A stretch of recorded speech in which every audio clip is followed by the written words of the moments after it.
Terima kasih kerana sudi berkunjung ke Koko Studio.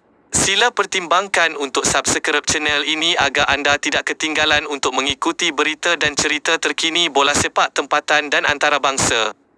Hari ini 26 November 2022 merupakan hari yang penuh debaran buat pemain, jurulatih, pengurusan serta penyokong Selangor FC dan JDT FC yang akan membuat perhitungan di pentas final Piala Malaysia musim ini jam 9 malam.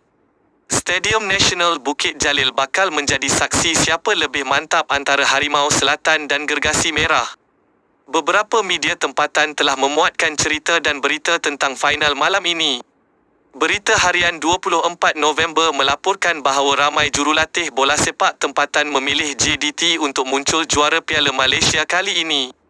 Menurut akhbar tersebut berdasarkan prestasi semasa, Johor Darul Ta'zim JDT berada di landasan tepat untuk menjuarai Piala Malaysia 2022 sekaligus mencipta kejayaan kuadribel susulan pencapaian memenangi saingan Piala Sultan Ahmad Shah, Piala FA dan Liga Super musim ini. Selepas kecundang di final Piala Malaysia musim lepas, skuad Harimau Selatan bimbingan Hector Bidoglio kini dalam misi menebus kekecewaan itu apabila bakal membuat perhitungan menentang juara terbanyak dengan rekod 33 kali, Selangor FC di Stadium Nasional di Bukit Jalil, Sabtu ini. Bagi beberapa jurulatih tempatan yang berpengalaman luas, kebangkitan Selangor sejak 2 bulan lepas di bawah kendalian Tan Cheng Ho belum mencukupi untuk menandingi kehebatan JDT yang menunjukkan persembahan terpuji sepanjang musim ini.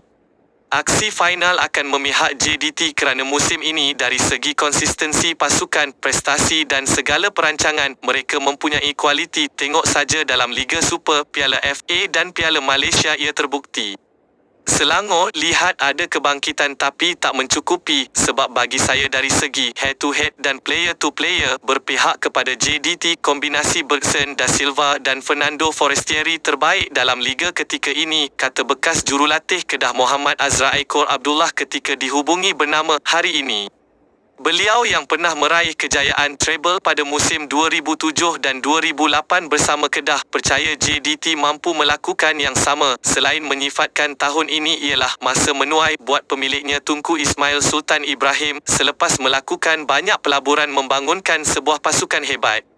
Sementara itu, bekas pengendali skuad kebangsaan B Satyanathan menjangkakan pertembungan sengit dengan JDT bakal tampil dengan permainan berkelas dunia untuk menggenggam kejuaraan yang tergendala selepas tewas di tangan Kuala Lumpur KL City FC di final edisi lepas. Saya jangka JDT akan berlawan dengan hebat. Setiap perlawanan yang besar JDT bermain dengan terbaik sebab apa yang menghalang pemain JDT daripada bermain dengan baik ialah mereka sendiri, itu sahaja, dan mereka pada tahap terbaik. Selangor juga buat yang terbaik untuk ke final dan Cheng Ho telah buat kerja yang baik. Secara keseluruhannya saya rasa Cheng Ho telah meningkatkan skuad Selangor dengan banyak sehingga mereka kini mengawal permainan dan lebih baik dengan taktik mereka, tetapi JDT sentiasa lebih baik dari lawan mereka, katanya. Bekas ketua jurulatih Selangor musim 2018 hingga 2020 itu turut tidak merasakan pengalaman Cheng Ho bersama beberapa pemain bintang JDT ketika membimbing skuad kebangsaan sebelum ini, memberikan kelebihan kepada Selangor Sabtu ini.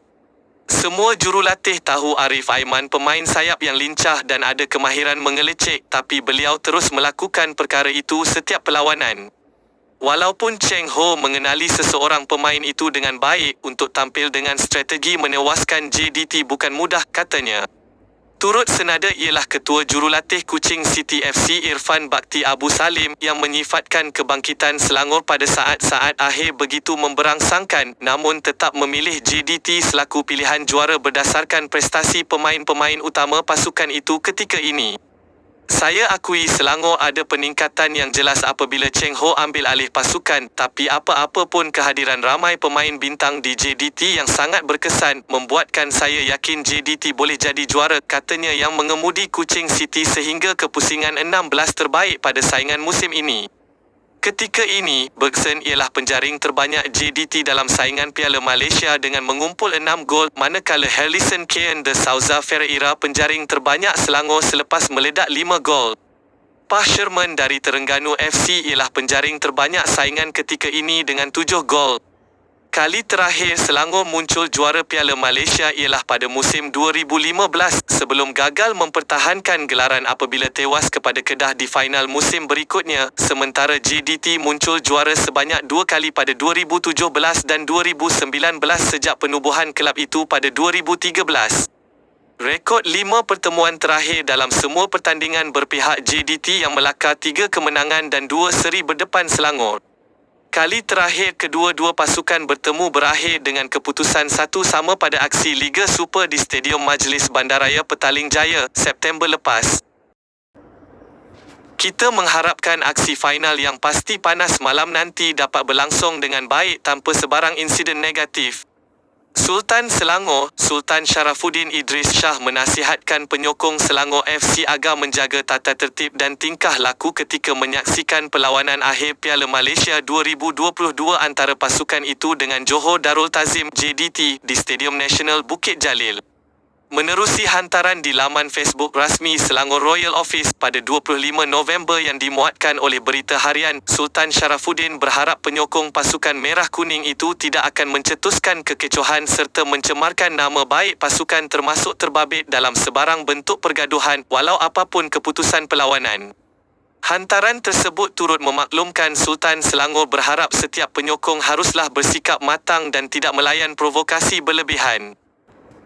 Di Johor Bahru pula, semalam Kerajaan Johor telah mengumumkan cuti pada Ahad 27 November.